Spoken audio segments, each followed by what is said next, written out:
strategies, and then we came up with a plan and so forth. Also before that, in 2005, we started some training in the States, in the United States, in Baltimore and in Arizona, with my sister.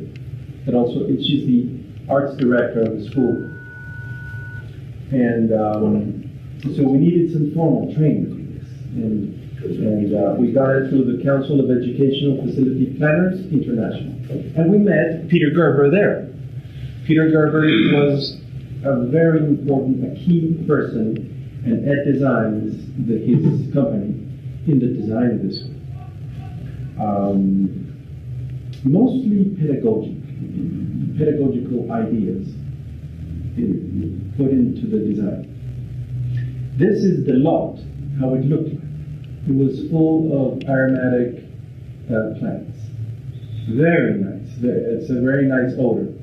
Did you come before? No. This is Juan Carlos with Peter. An initial design from the architect, according to the ideas that we wanted. So the first two blocks, preschool and lower elementary, were moved to the side a little bit, to the east, and the others were in the middle, upper elementary. Okay. And then in 2011, after the final design, we contracted this professional virtual image, and that's the way it should look in the future. We're almost there. Like the preschool garden, it looks like Mickey Mouse. We haven't finished that design. Okay. This is a video of how it looked like in May of 2011 when we started the movement of the land, preparing the land.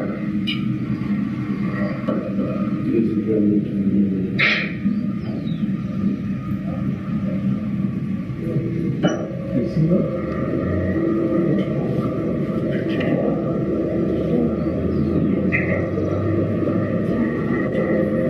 I like to show this because it's incredible to see the whole process of our species being able to envision something and create something that didn't exist. It's unique to our species. And it's something to think about, you know? Are you sure it's not Pepsi advertising? No. Really? It's not a subliminal No. That was a caricature. No? It was first inside.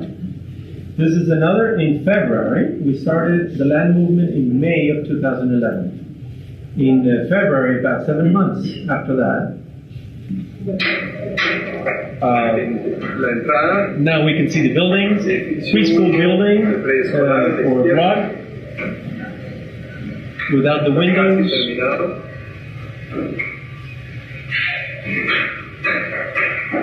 At that time I was saying that it was almost finished. I didn't know what was coming. That's lower elementary.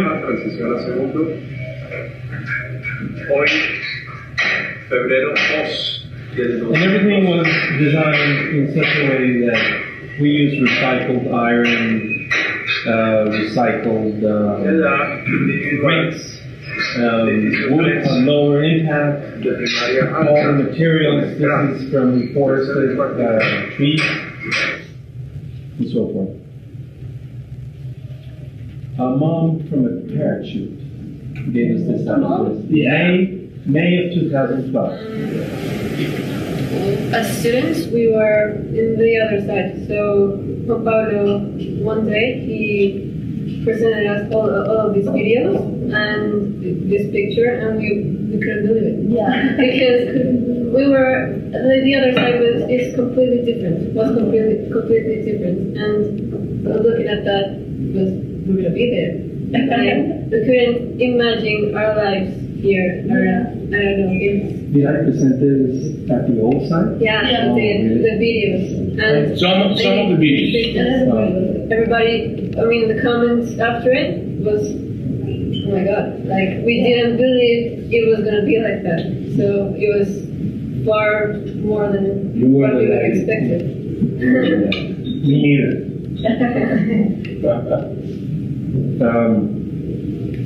This is from the beginning above to when we moved to this site in September of 2012. All the students. September 4. Oh, So it's that 1 was year. our gold age. 1 year and a half of engineering, of building. Good job. I'm building my house and it's been taking 2 years and a half. I'm still not done. Yes. Really?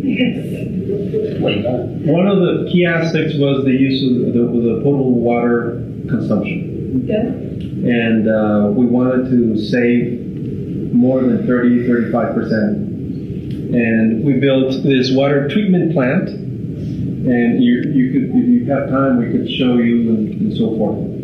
It's part of the curriculum as everything else. The roofing, the flooring, the desks, the electricity, the solar collectors, all the circuits are part of the curriculum as a living textbook. That's the idea. So that the students can go and actually take samples, study it, improve it, and so forth. In addition to that, we're recycling the water after it's been treated and using it for irrigation and for the toilets. We wanted, to the left, we wanted 35% of savings in potable water from Chia. Chia is the town north of Bogota. We're part of that. And it was, according to the designs, we were supposed to get 28%. And we're actually, in 2013, we actually got 32%. Nice. Good job. Yes. So that means 7,600 cubic meters of water saved. You know how much water is there in the two swimming pools? I knew at In the meters, beginning. cubic meters? Almost 1,000. Yeah. So this is about almost 8 times the aquatic center. Same. In terms of solar energy, we have 3 types of arrays or solutions. 40 collectors that you saw on top of the reception for the showers. That provides 100% of the energy for the showers. And the showers, if you have time and go and see it, we don't have any candles anymore as we used to.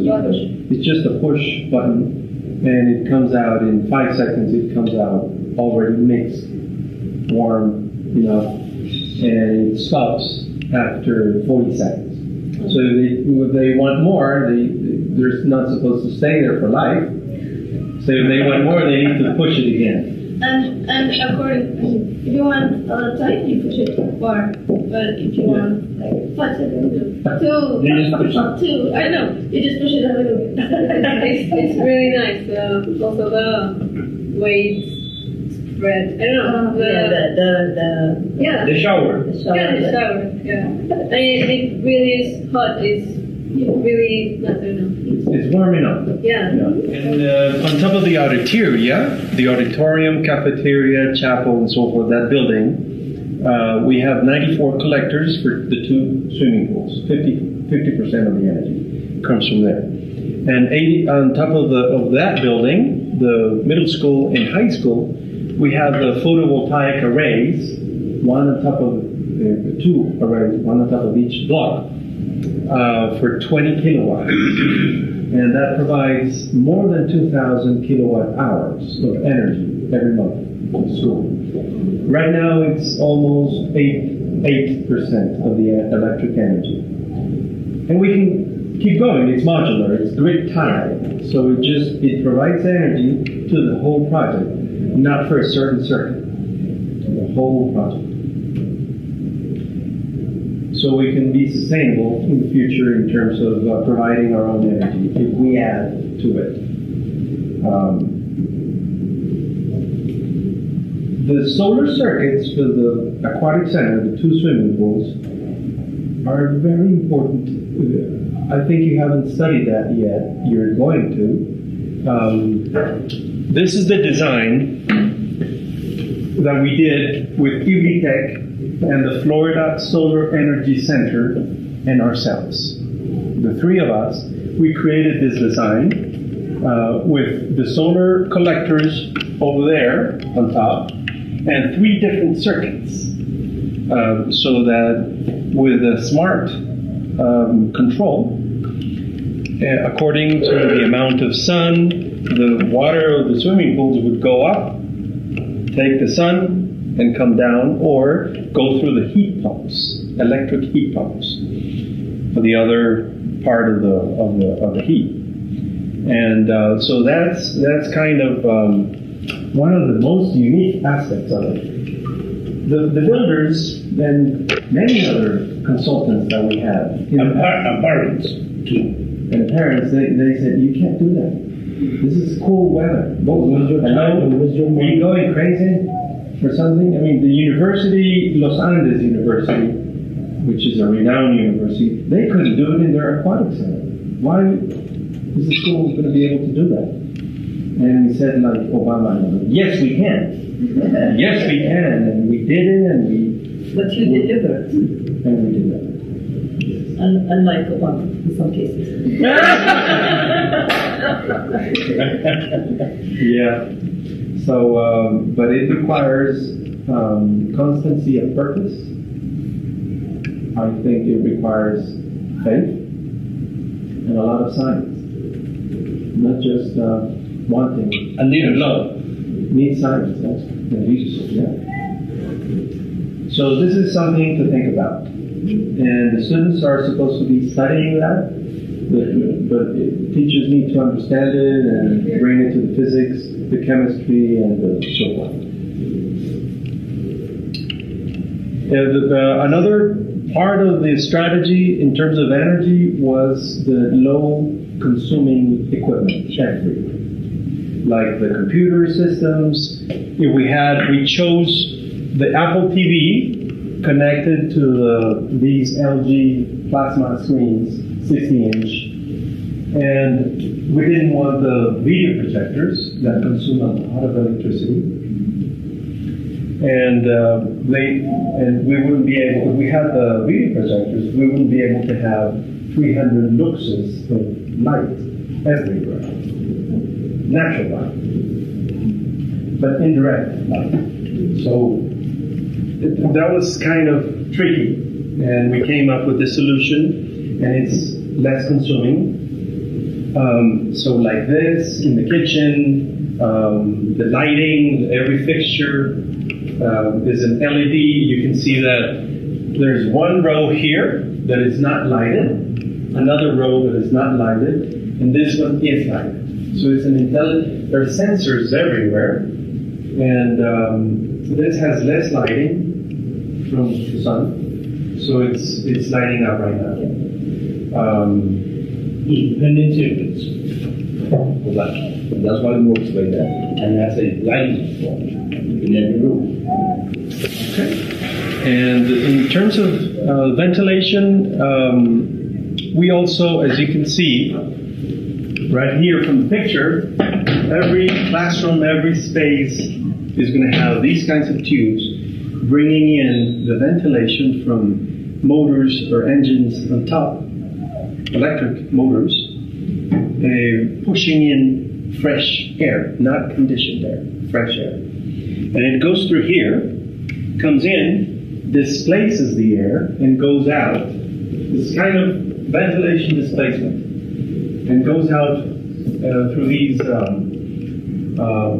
whole panels, I don't know.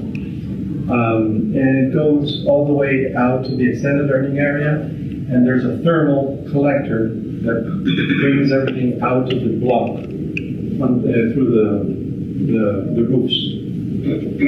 So it's air quality, it depends where you're standing, over here. I don't know if you can see it from there. We have a temperature sensor, not sensor but control, and carbon dioxide sensor. So depending on either of those, can push in more fresh air or less. Yeah. So it opens kind of a damper. Okay?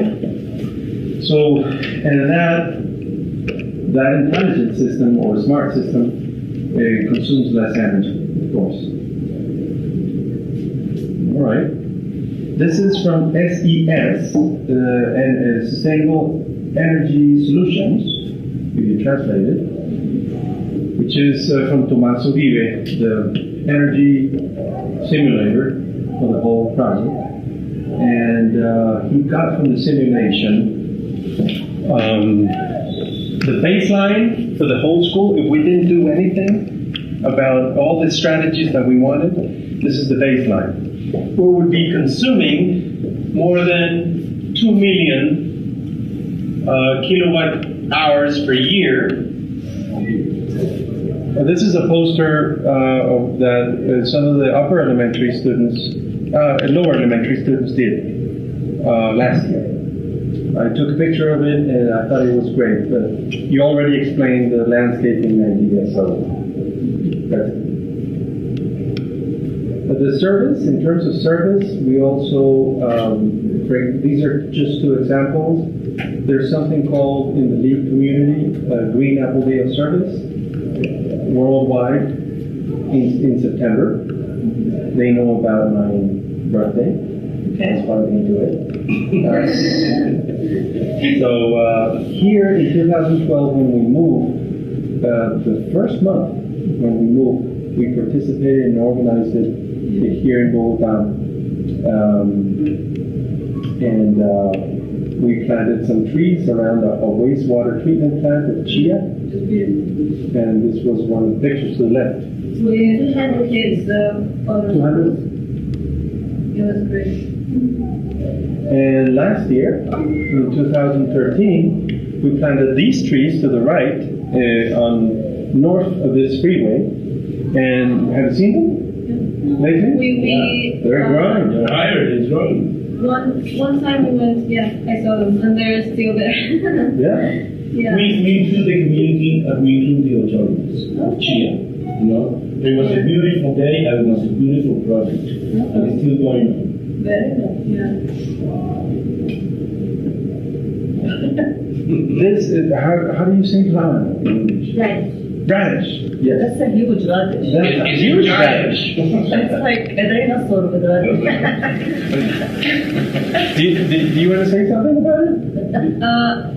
Personally, one of my favorite parts of the school is where all the Orchards. And the wastewater treatment plant. but because we have a little water. Yeah, and it's beautiful. Once I was last year. It was late at night, and I was walking like near there, and I heard the frogs. And I couldn't believe it. And it's a nice beautiful. sign. Yeah, Sign. and it was last year, and this year I told Jorge to have a project so that we could identify the species of the frogs. But it is beautiful, that part with all the plants, all the.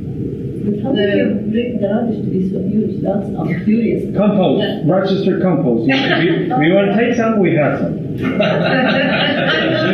Yeah, we have this What? huge. Yeah. You can take some. We have Yeah. these huge boxes filled with compost, and the students help out us to do it. Well, instead of the other guy that was with Jorge and worked with the orchard. I think it's So for us, it's very important that the Yeah. students go back to the land and think about the land. Because sometimes, I asked this question to a first grader once, and I said, "What would happen if we don't have any more water?" And they started talking and so forth. And then the student said, "Well, we would drink Coca-Cola." And they said, "Well, there's something missing here." In Houston, we have a problem. So I started asking, well, where's the Coca-Cola coming from? And so anyway. And some of them don't understand where the milk comes from, or the meat in the supermarket. I mean, we need to go back to the ground. Yes. the basics. So that's part of it. The other part is the school as physically the campus, as a living textbook. For example, this wall over here for the greenhouse that we have was built by the community. They donated all the different plastic bottles and created this very interesting warm climate for the greenhouse. And they would study the heating systems, the electricity, the roofing, the lighting, everything is part of that to bring here. You know? That's the idea. The school is a living textbook. We sort of know everything. Every single student here knows what is the water treatment plant, and we have panels that solar, photovoltaic, everything together. And the other big part of, maybe you're interested, I included a slide about it, is that we created an energy curriculum for Colombia. And we're prototyping it here. And it's been prototyped, also implemented in two public schools and one other private school by the Energy and Mining Planning Unit of the Ministry of Mining and Energy, where I did my practicum of the Master's in Environmental Resources Management, and I wanted to work in energy, and we created this curriculum, and then we adopted it here at this school, and we've been changing it, improving it, and so forth. It's really based on four things: environmental issues, energy sources and technology and use, energy concepts and environmental systems, and habits of mind. Kind of how can we think about this in a scientific way, not in a fanatical way, scientific. So we're working a lot on this curriculum. We created a curriculum committee for not just energy, but also other environmental aspects of sustainability and social sustainability also. And that's where Maria Pilar and Jorge have been leading and so forth. Some teachers are there, some students, parents. So I'm very proud of this energy curriculum. Did you know? Yeah, we in this year, in 10th grade, 9th grade, I don't know, yeah, we saw aeolic energy. Wind, yes. Aeolic is minority. Yeah. Wind energy. Wind energy, sorry. And we created our own prototypes of wind energy. It was quite hard. I did it with 100% of recycled stuff, the articles. And we learned about the environmental issues, about applying it here in Colombia and everything.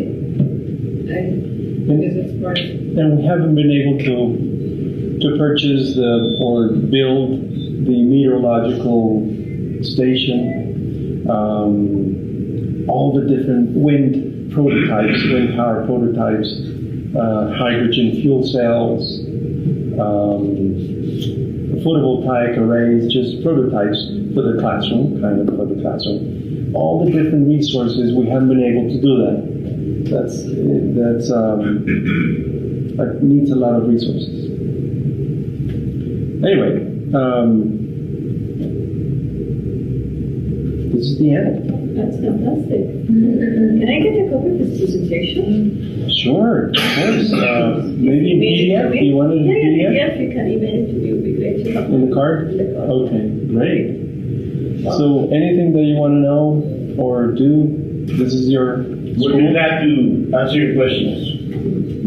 What's your criteria for selecting the teachers to keep this passion and commitment? Well, there's one basic criteria: mentally healthy. Okay. And the rest, we will check. They know what they're talking about, and hopefully that includes no smoking, no drinking, no kind of addicting behaviors that could be bad for them, the community.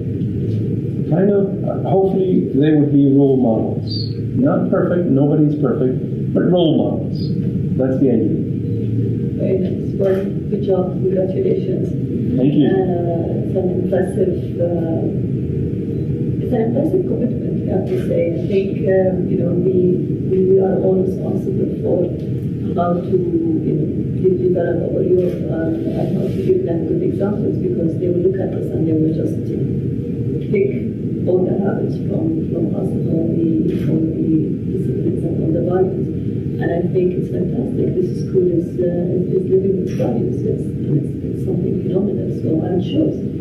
And to do that, it's not an easy thing. This is, you have to have an alignment from the head to the foot. So basically, your mind, your heart, your soul, and your body all needs to be aligned. And this school is definitely aligned from the head to the body. So congratulations. Thank you. Dr. Noel, this is Liliana, you've met already. Yeah. But Liliana, she was our lead AP, accredited professional.